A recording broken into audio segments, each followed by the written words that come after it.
fever is gripping this country.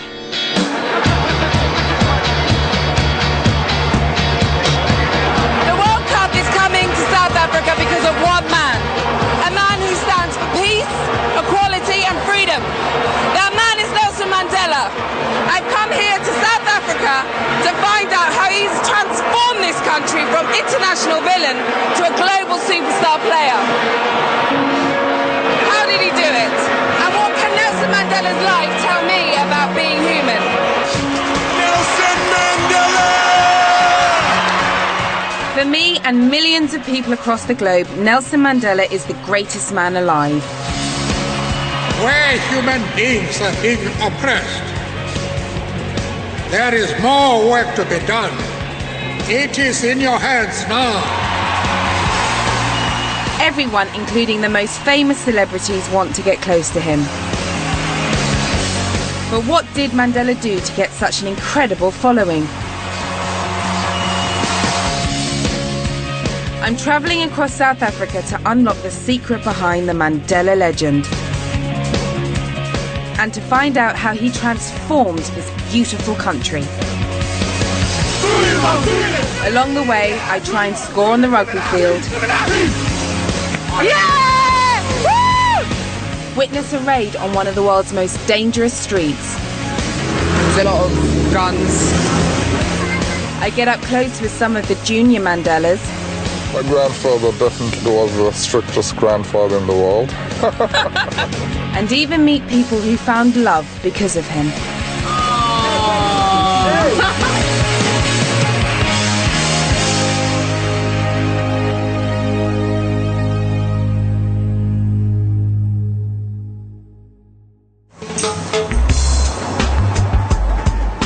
I'm Lenora Critchlow, and my other life is an afterlife. I play Annie the Ghost in Being Human. I have to go. It's lovely to see you. But when I was growing up here in West London, there was another man, apart from my dad of course, who played a big part in my life. That man was Nelson Mandela. Thank you very much. My mother's a teacher, so everything's laminated. So we had this huge laminated poster in my house of Nelson Mandela and quotes, and it had this picture of him kind of coming out the sky. There was a few pictures of us as children, but mostly it was these kind of inspirational quotes. Oh, don't. No, I was a tomboy, that's why. That's our mum. It's me with my dad. The reason why Mandela was so important for me and my little brother Knowlton was because our dad was fighting for black rights too, here in Britain. I found that one. Sweet victory for Critchlow. No compromise to racism. Dad saw racism firsthand. When I was very young, the police raided the restaurant he ran, and he was wrongfully arrested several times. And then when you see like the police and just look. Very oppressive. Oppressive and threatening. Yeah, it's not right. We've still got the video my parents made of the moment when Nelson Mandela was released from prison after 27 years. There's Mr. Mandela taking his first steps into a new South Africa. I do remember watching this when I was younger. A bit like, you know, a lot of Dad's own history and a lot of my childhood stuff. I don't remember when exactly it was. They're kind of like snapshots in my memory. And when I watch it, it kind of triggers those memories of growing up. It looks like footage from my past, if you know what I mean. The whole world was gripped by Mandela's release. It meant the end of apartheid, the racist system of government in South Africa. That is the man who the world has been waiting to see. And Britain went crazy when Mandela visited London in 1996. I want to assure you that I love each and every one of you here without exception. So this bridge here is that bridge there. We've got Brixton Station and Atlantic Road here. So under this bridge, in 1996, there was a hell of a lot of people who turned out to see Nelson Mandela. It was like the second coming of Christ. That's the feeling. Wow! Bring it home. Yeah, okay. Everyone was just felt like loving each other because he's a great man. This is words could fail me to really describe the feeling. It was just I've never felt that feeling about anyone. My brother shook his hand like 3 times. He kept running to the end of the line. How old is your brother? 9. 9. See, at 9 years old, he knew to get as many handshakes with Nelson as possible. Every time I look at him, he just has this calm face. It's like really superficial, but it's like, oh, he's a nice lad. You can tell. Yeah. He was here.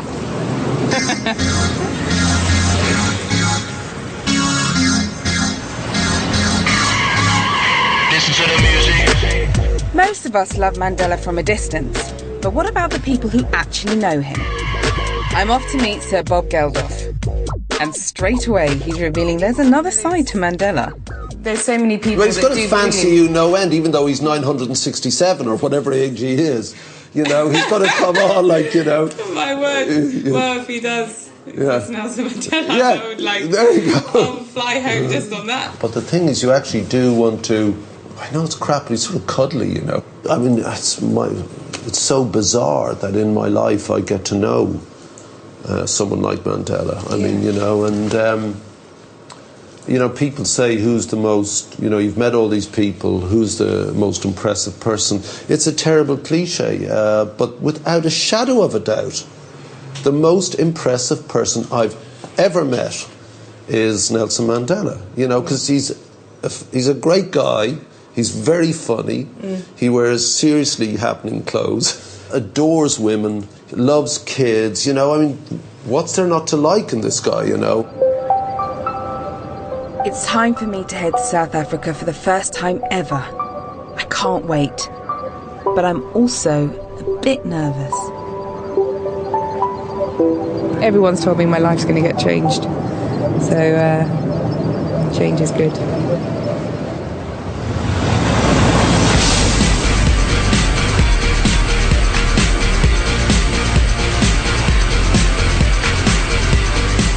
My first impressions of South Africa, oh wow.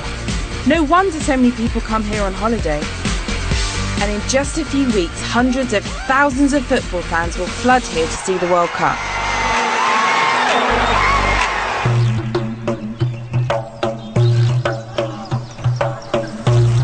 Back in 1995, the country found itself hosting the World Cup played with a different shaped ball. I can't believe my luck. 15 rugby players from the local uni, all to myself. Please don't drop me, this is my business, okay? No one's given the South African football team much of a chance of winning the World Cup. But back then, the rugby team got all the way to the final, and Mandela put in a special appearance. Nelson Mandela came into our change room before the game and wished us luck. Well, it was interesting. He didn't just come in and say, "Good luck, everyone." You know, he came around and shook all our hands, and he had a little message for each person and it was very clear. He knew the game, and he spoke to each guy about his little role. And most significantly, he wore the Springbok shirt when he came in. You know, and that was just unbelievable. Inspired by Mandela, Joel Stransky scored the winning kick in the last minutes of the match. Show us how it's done, Joel. Oh! Yeah!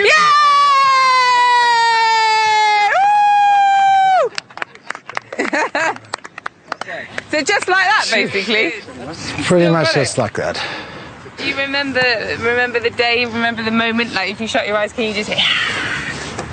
Probably not. I think there was so much going on around that time politically that I think the rugby memories fade. If I think back of some of the things that are most vivid in my mind, it's the political issues. It was Nelson Mandela.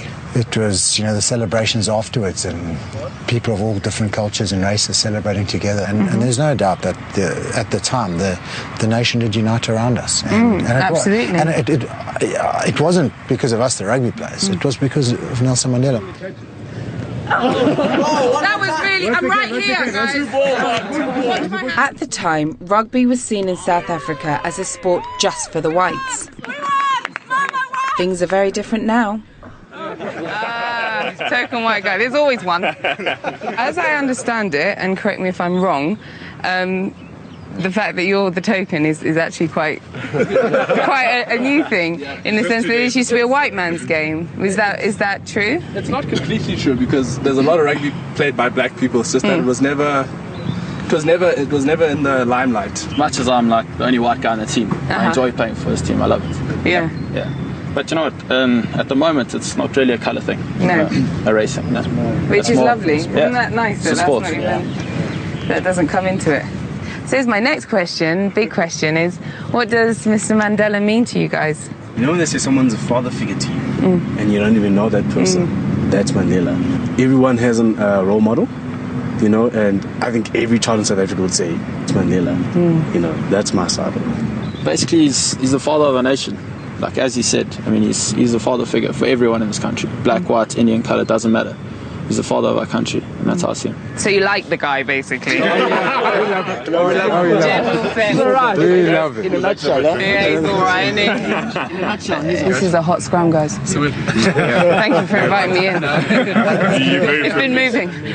I feel very privileged, trust me. Right now, this is what we do pre and post the game. It's our war cry.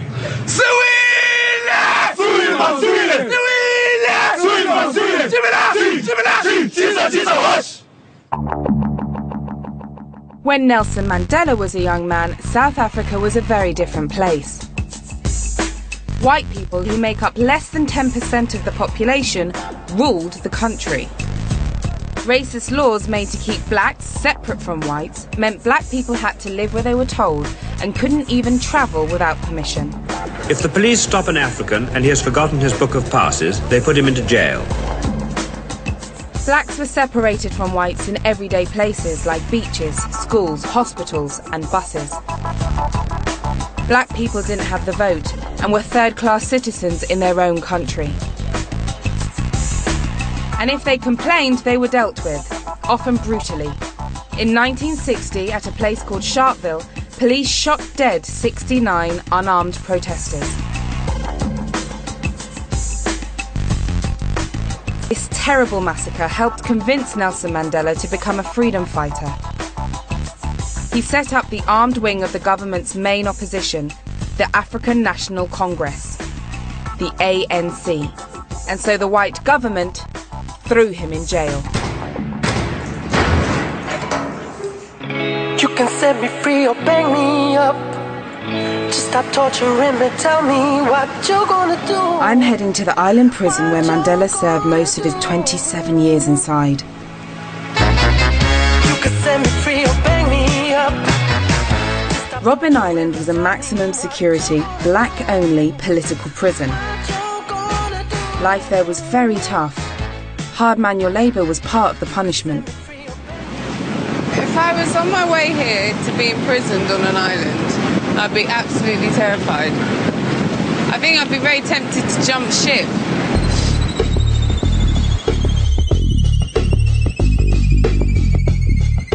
There are no prisoners here now, but they've left the building standing as a reminder of the past.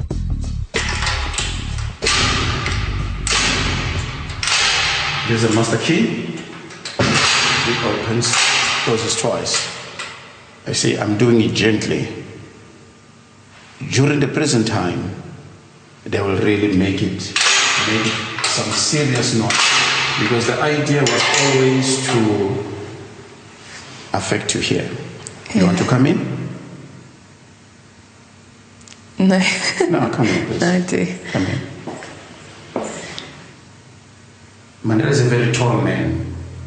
When he came in here, he had to bend a little bit. Now, for him to spend 18 years of his life in this space, using these 2 mats and those 4 blankets, there was no toilet and shower. And so this is what was used. And if you don't like small spaces, well, this will be the wrong place for you to be in. Do you have a question? No. Let me give you a moment.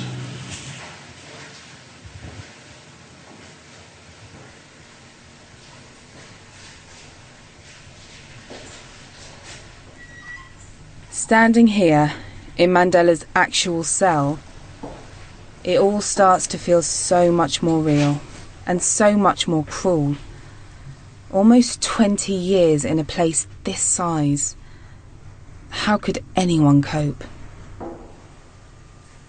When apartheid was at its strongest, we needed a symbol that will capture that struggle, and Mandela became that symbol. Mm-hmm. Hundreds of political prisoners were held here in these tiny cells. My guy Dede was one of them. This is the cell I was kept in. 6 years and 5 months of my imprisonment was spent in this cell. You're going to think this is weird, but for me, I've developed this system. When I have my rough days in the prison, tours, when everybody's gone, I come back here. I sit here. Sometimes I cry. Sometimes I think about my father. My father is my hero. And I never got to bury my father. They killed my father in such a cruel way. He opened a letter. The letter passed a bomb and it blew him up. And they found a head there, a torso there, a leg there. My father was reduced to a black plastic bag. You understand? A black plastic bag. I never got to say goodbye.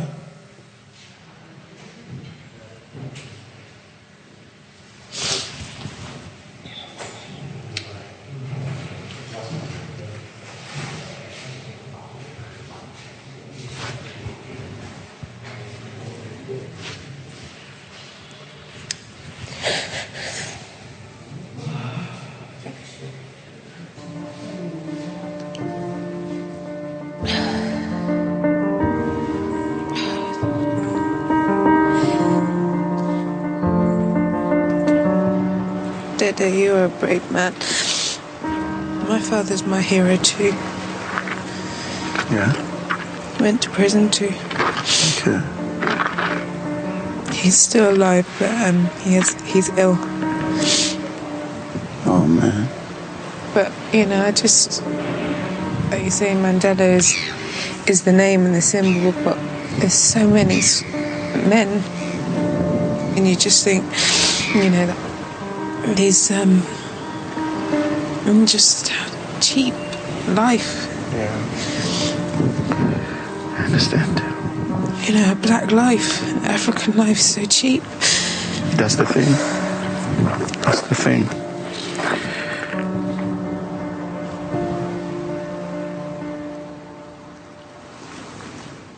I want you right now.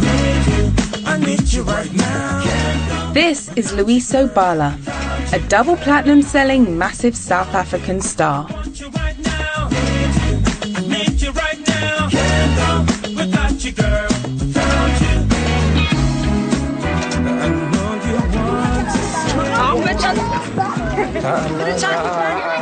In his home township, Loyiso is now a bit of a celebrity. When Mandela was in jail, Loyiso was growing up on these streets, living every day in fear of the white police. The one thing that really kind of got to me was the way that, the system would actually come in and infiltrate us within our own, within our own communities. For instance, like there'd be police going up and down, like in trucks, day in and day out, On this road, up and down. On this exact road. The thing is, if you're going to call it apartheid and you say that people might be segregated, then leave us alone. Do you know what I mean? And then, if you don't want us there, then leave us alone. But for kids like Loyiso, Nelson Mandela was a hero. Nelson Mandela, when I grew up, Nelson Mandela was sort of, like in the fairy tale when you read the book and you hear about the prince is going to come and, going to come and save, the people. That was Nelson Mandela to us. He was sort of like this mythological hero who would one day come out of prison and, and save us. You know what I mean? Hi, Lenora. That's my mom. I'm staying the night with Luiso's family. Lenora, yes, Hello, yes, Lenora. Pleased to meet you. Before dinner, Luiso lets me in on a little secret. When I was like 4 or 5 years old, and they would ask me, "So, what do you want to be when you grow up?" I said, "I want to be a white man." That's brilliant. Oh my gosh. You know, and that's how sad it was. As much as like maybe that's just dreaming, because I thought like I thought that like that was that was the change. That eventually would be like, we'd be white people. That's how life kind of gets better. There's a lot of food. Oh, nice. Thank you very much. Luiso's uncle was involved with the ANC during apartheid. The police arrested him and tried to turn him into an informer. When I was in that solitary confinement, I was always visited by the security police. They will always beat me, wanted me to say what they want me to say, because what they wanted me is to tell people that so-and-so is doing whatever so that they can go and harass that person and kill them on other instances, So I had to resist myself and say, I cannot give them this information. It was about breaking your spirit up to a point where you couldn't rise, you couldn't think, you felt inferior. What really strikes me is just whenever you talk about fighting back, it's never from a place of anger, it's never from a place of resentment or blame. It's much more a thing of, that you were fighting for equality. Obviously, this is about Nelson Mandela. But I see where Nelson Mandela gets it from, basically.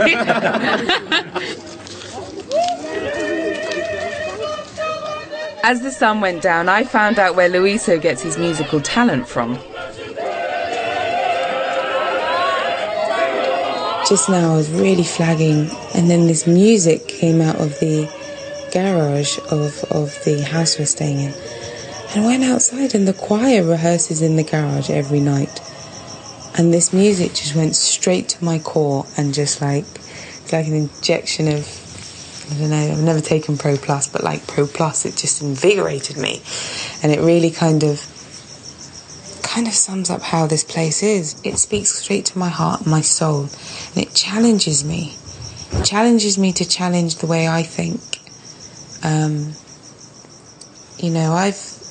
I've not met any victims here. Nobody I've spoken to wants to be thought of, would call themselves, or would relish the idea of being a victim in any sense of the word.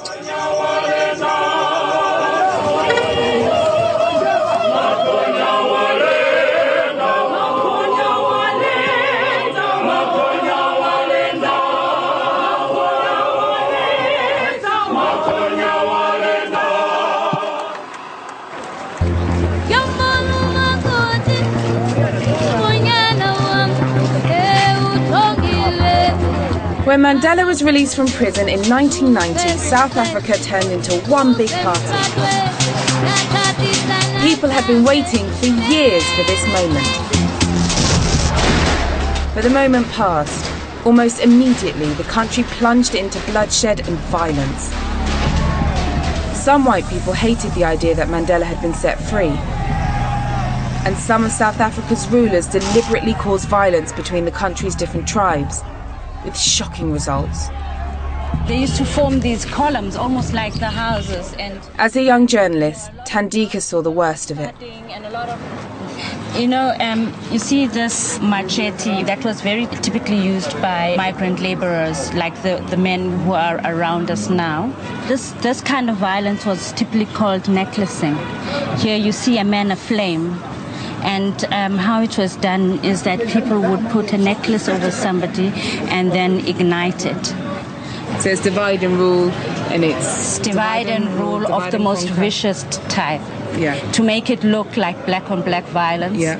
And to give to the world an image of ethnic genocide, which never happened in this country. Yeah. And the minute that government was out of place and could no longer use state funds to sponsor this kind of thing, you saw a cessation of it. Did you ever see, white foot soldiers attacking? You know what I mean? Personally, yes, they would. Let me show you some pictures of them. Here they are. Yeah. Here they are. Everyone was fighting everyone. The country was tearing itself apart.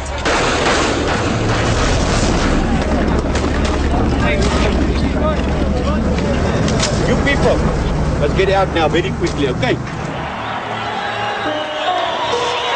It was Nelson Mandela who ultimately stopped this violence. He told his followers to put down their weapons.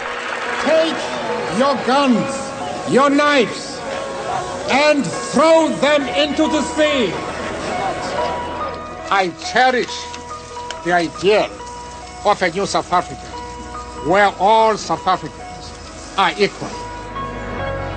Mandela's time had come. The white president agreed to his peace plans. 4 years after Mandela was set free, there was an election and millions of black South Africans took to the streets to vote for the very first time. It was another incredible day for South Africa, and Thandika was in the crowd. I voted for the first time in '94. It was exhilarating because people just stood in the lines and started screaming. But we didn't scream inside the voting booth, because if we were to do so, we would disturb other people's right to vote. And if people have waited like 1,000 or 100 years to vote, you just don't disturb them when they're voting. And then you can really scream afterwards and throw your hands up. Yeah. I wish I could describe such an exciting voting experience. For me, it's more like, Lee, have you voted? Go in, Mum, go in. But, yeah, I shall never miss my vote again. I shall never. That is a vow. People quite happily queuing for hours to cast their vote for the first time as adults. I mean, that is really, it's just profound stuff to me. It's really given me a sense of, I don't know, very empowering feeling, to have gone from that level of devastation, violence, turmoil, persecution, discrimination, and then to kind of be where they are now. It's really just, I don't know, it's like having a cold shower. You know, it just goes, wow, wow. I, Nelson Mandela, do hereby swear to be faithful to the Republic of South Africa. Mandela became the first black president of South Africa in 1994. Overnight, people who had hated each other before joined forces. It's amazing how one man managed to unite such a divided country.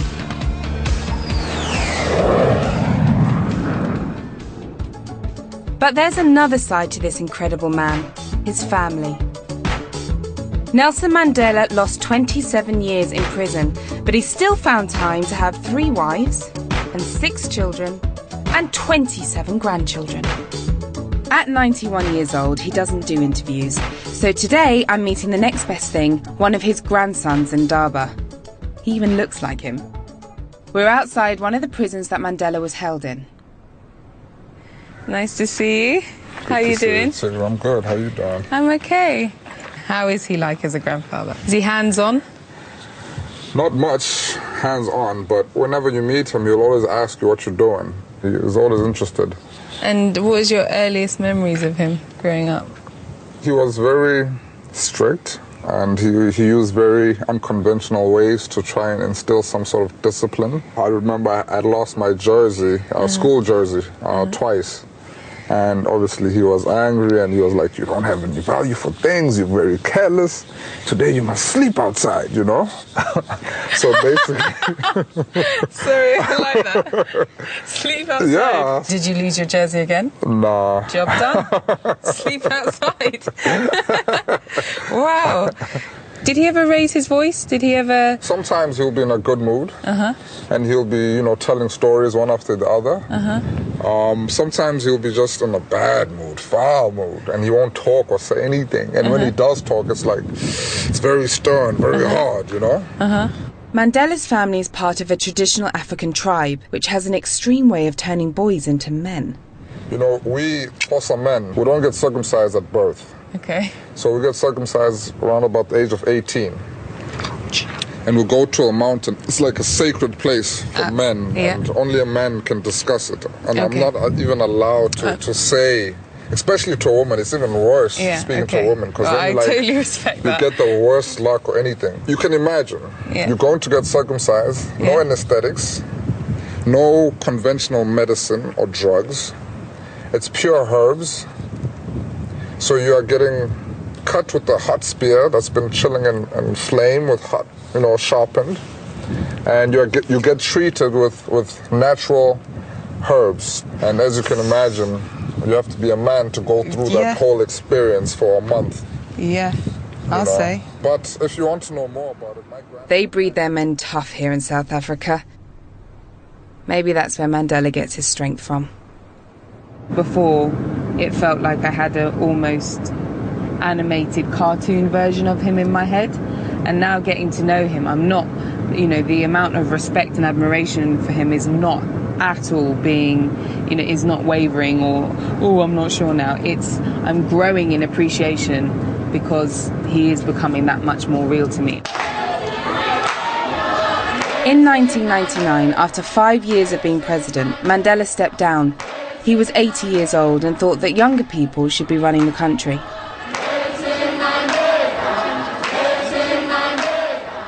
But instead of retiring like any normal grandfather, Mandela set off on a worldwide mission to get more things done for the country he loved.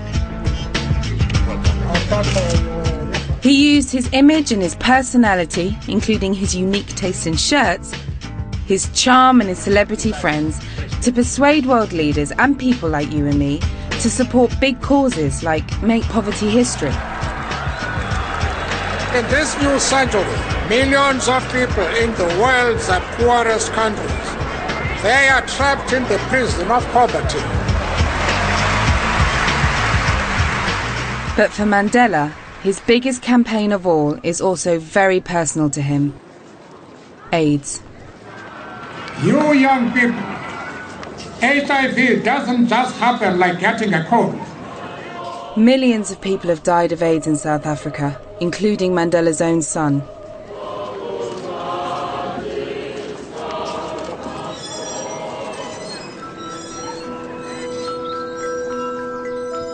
Another tragedy of the disease is that now 1.5 million children don't have parents.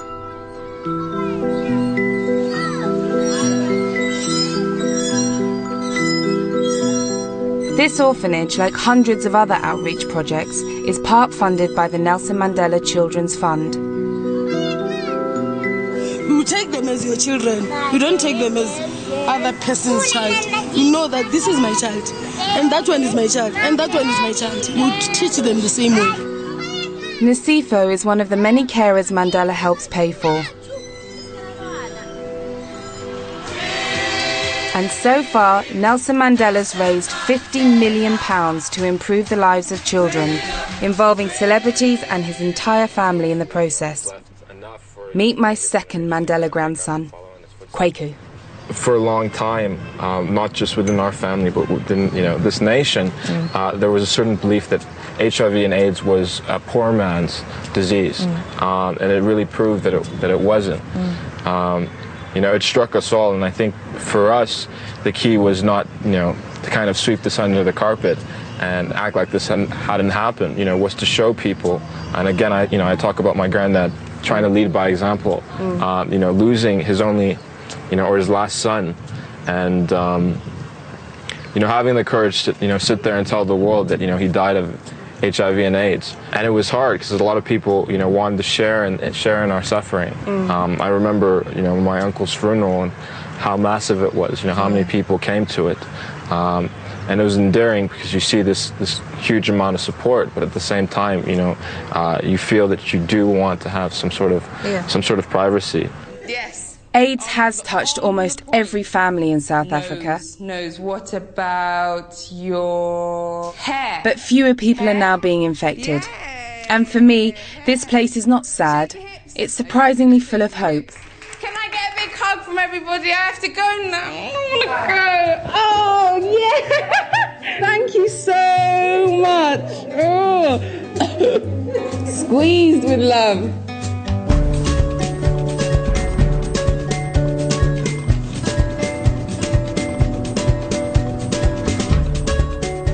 My journey so far has been packed, and I feel like I've seen so much. The more I see of this amazing country and its people, the more I feel at home. This is a country that knows how to eat, drink and relax, and how to have a good time.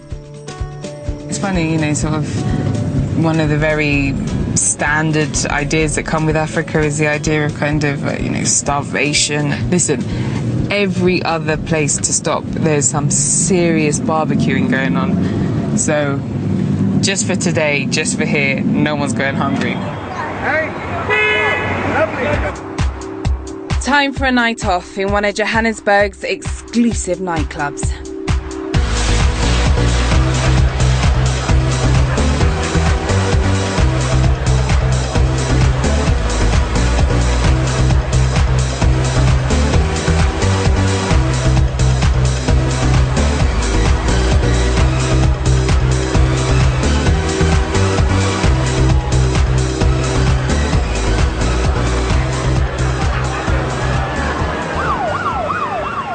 But in other parts of this city, every night there's a reminder that South Africa still has big problems. Crime is massive on these streets. There are 18,000 murders a year in South Africa, and visitors to the World Cup have been warned to be on their guard.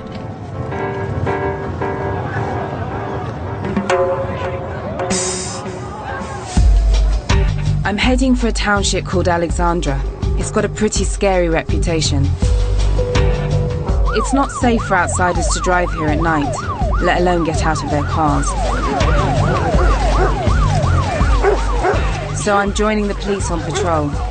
Already tonight, a man has been stabbed to death. The police are stopping and searching people, hunting for weapons.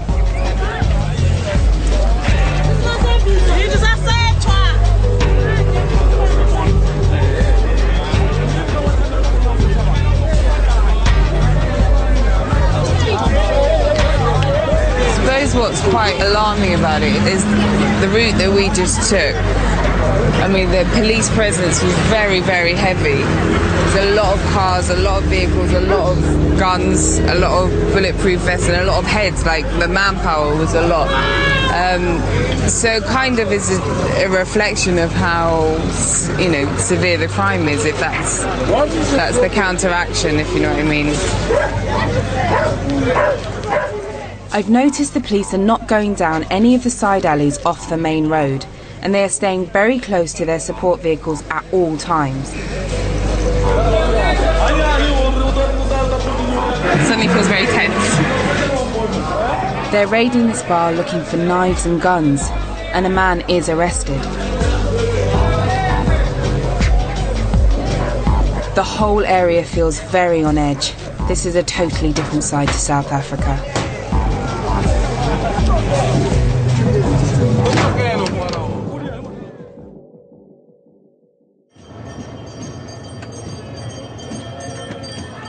It's the morning after, and I've come back to Alex to see what it's like in the daylight. Being here this morning certainly feels like what was all the fuss about last night. Feels safe, feels open and friendly. Something about it being Sunday. I've seen quite a few people obviously in their Sunday best.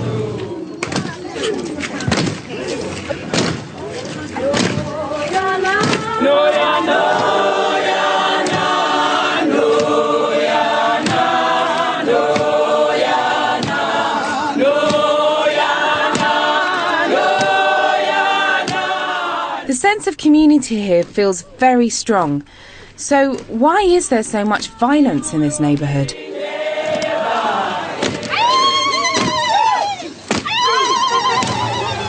In the crowd, I get chatting with a woman called Tembe.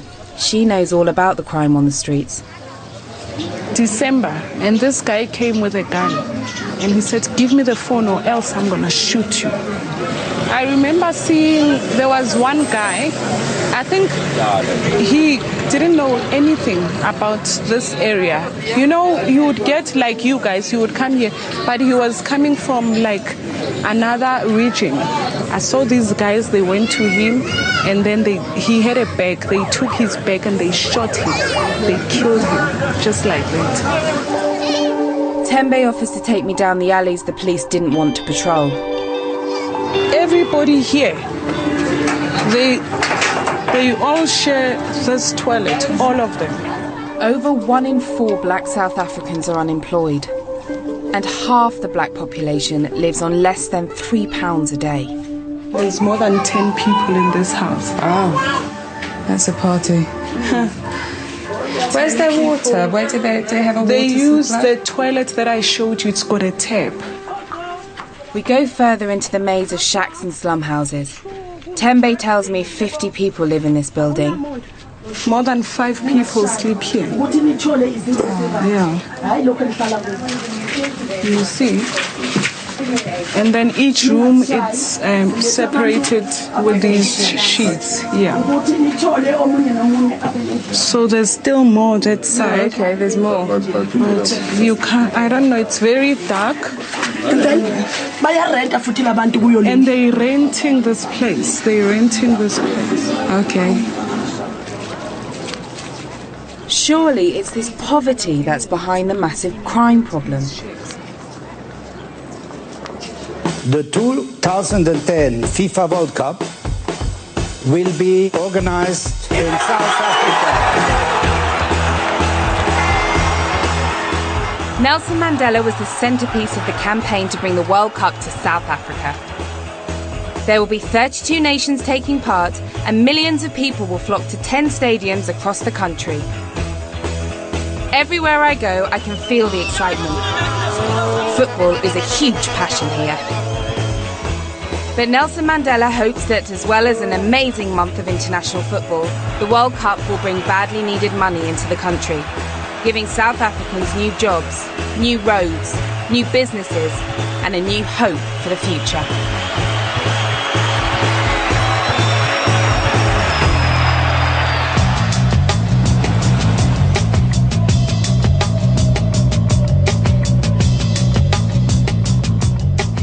But for all that hope, the problems I've seen in this country are still a long way from being fixed. And I've heard that there are some people in South Africa who have mixed feelings about Mandela. My next stop is a township an hour's drive from Johannesburg, and notorious for a massacre 50 years ago, which will never be forgotten. Seppo is a human rights worker. In the first picture that you see here, there's where people coming. You can see wow, it's a lot of march. people. That's a more march. than a few hundred. Okay, you can see they're not armed, they're not carrying any arms. This is what happened subsequently. At the place where we are standing now, you can see all of these people have been shot. Most of them have been shot at the back. Most of them were running away as they were being shot with live ammunition. You know, official statistics say 69 people were killed, but people suspect that it's much more than that, you know. And that really brought the world attention to the brutality of what was happening in South Africa. Before that, you know, the world was in denial. Very, very significant side, because after this massacre, people got to know about what was happening in South Africa. Yeah. Hello. Hi, I'm Lenora. There are still people here who remember that terrible day. Hello, I'm Lenora.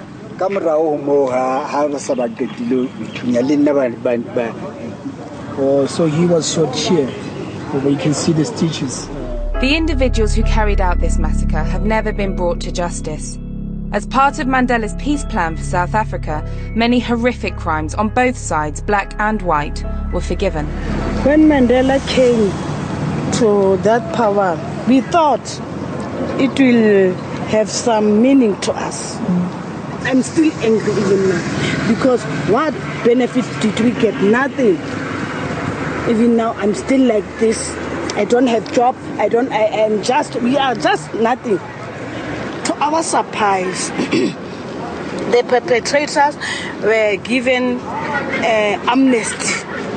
Then Mandela, he just say, make peace. just for his own sake, because he was the president. And it's not just the older people who are angry. Just a few weeks ago, just before the 50th anniversary of this massacre, people went about in rampage, burning hospitals, burning schools. You can see this post office, is broken there, is burned. People are really very angry that our lives have not changed. I believe that, Nelson Mandela compromised too much. He pandered too much to white fear at the expense of black expectations and black hopes and all the principles of the struggle. The struggle was not simply about transferring power from white hands to black hands. It was also changing the living conditions of people. And that was betrayed. That never happened. The figure of Nelson Mandela camouflaged the selling out that was happening. At that moment, that was what other people argue. It's an important. One can't ignore opinions like that. It's the first time on this trip I've heard anything negative about Nelson Mandela, and meeting those two survivors of the Sharpeville massacre has given me a restless night. I found it hard to sleep last night thinking about it. I found it hard to shut off. I look at these two people in front of me and I feel like I owe you my freedom. I feel like you've paid such a price and they're still paying a price for me to have the opportunities I have, for a couple like my parents to even be okay and have children. I feel like I owe them so much. I feel like without these individuals, where would we be?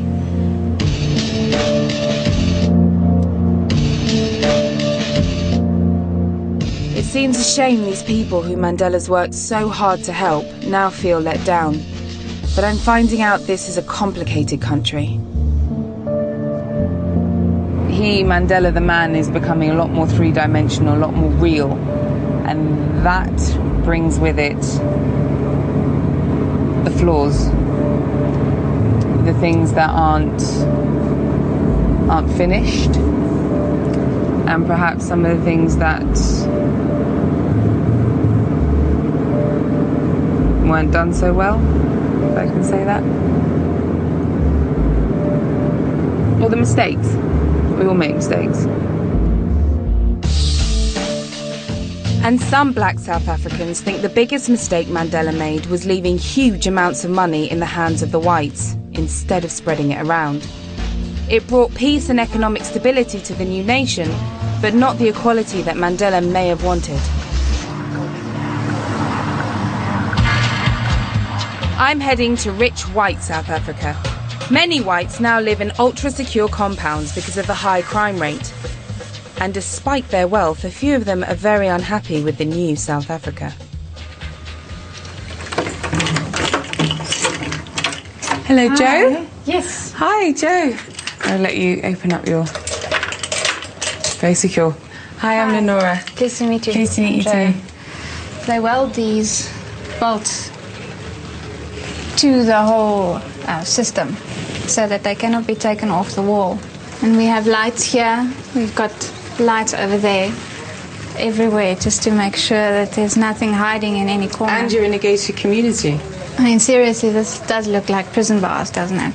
It's like the house is built like a cage, basically. The house is built. If there's a fire in here, and it's here, we can't get out. Oh my gosh. Can't win. Johannet has been the victim of violent crime before. So everywhere she goes, she carries a walkie-talkie that's connected to a neighbourhood response team. Johannet thinks that Nelson Mandela's project to unite South Africa's people has failed. In terms of the future of South Africa, I think that we have had 16 years to prove that we can stand together, and we haven't proven that. For me personally, I would say that it would be better for my people, for the preservation of our culture and our language, to be separated. And they... How would that work? I don't quite understand. Well, basically, there is a group in South Africa that is actually working towards this. They are called the Volksraadsverkiesingscommissie. And this commission, what they are trying to do is to gather all the people of our culture and vote for our leaders of our new country. Do you think that's a better goal to be striving for over integration? Yes, I believe it is a better goal, because Europe is not one nation. All the countries in Europe have got their own culture and their own language, and they want self-determination. If you throw all of them together suddenly, it's not going to work. Is it ridiculous and naive to think that these differences in culture and language in South Africa's context could live harmoniously together? Is that a silly thought to you? Well, it's not silly. If it could work, it would be great. But I think South Africa is not going in the right direction. It's not going in the right direction for my people, my Afrikaans people. We are being treated as second-class citizens. That part about being separate and having, you know, her and her people, as she put it, having their own separate part of Africa, their own country in essence, I'm just like... this just sounds a bit like repackaged apartheid to me.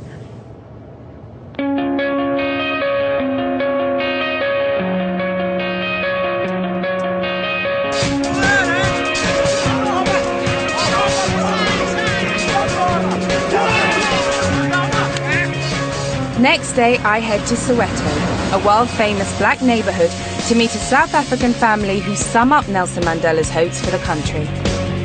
Knock, knock. Hello. Hello. Hello, Brenda. As a mixed-race couple, Brenda and her fiancé Werner can honestly say that they fell in love because of Nelson Mandela. 20 years ago, their relationship would have been illegal. Now, they have a 4-year-old son. So I'm going to just get straight to the point and ask you how you both met. It was 2004. We met through friends that introduced us to each other. It was love ever since. Love at first sight? Yeah. See, it does happen. It does happen. I'm convinced it happens. It happens. Oh, did you not know that? That looks like it's news to you. No, she should know that because her hair was wild like this the morning when I met her. I looked weird, and trust me, I don't think it was love at first sight. You were weird, clearly works. How did your family react to bring home? My grandfather once asked my grandmother, because he used to come over to where we stayed, and he would make lunch for my grandmother and my grandfather.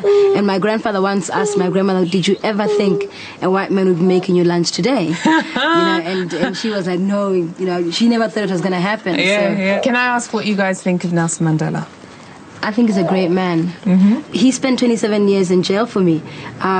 If it wasn't for him, I wouldn't be where I am. I wouldn't be with a white man, with a colored child. I wouldn't be able to go anywhere. For him to come out and not have any grudge against white people or and not just white people, but any race, for him to fight all those years and then come out being the person he is,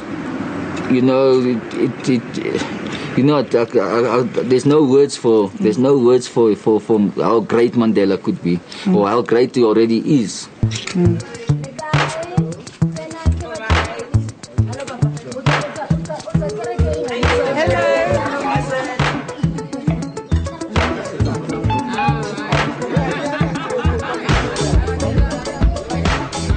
Mixed-race relationships like this are still not common in South Africa.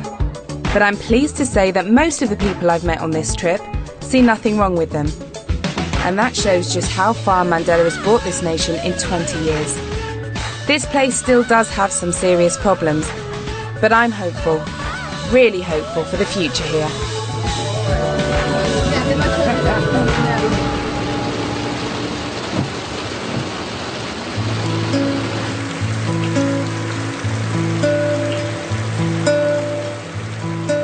I've got one last place I want to visit before I head home. I can't meet the man himself, but this place helps me feel close to him.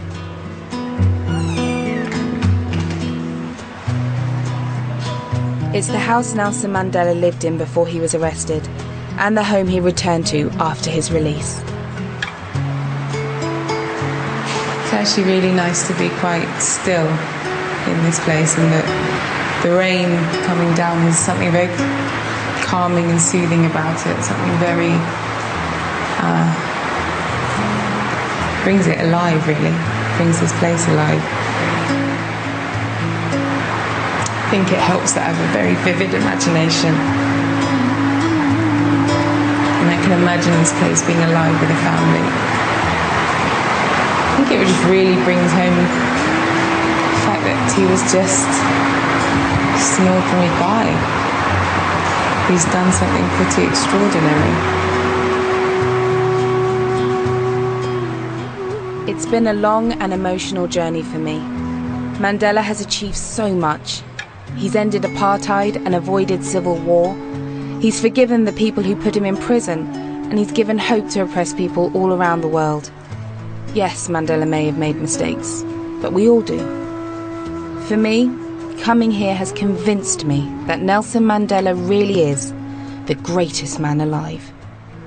He shows us that we don't have to be victims of our past, that we can let go of our bitterness, and all of us can achieve greatness.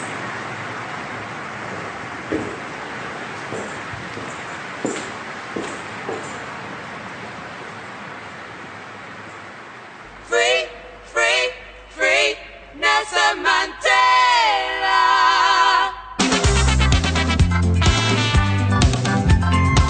For an exclusive interview with Lenora Critchlow, just go to the BBC Three website and click blog.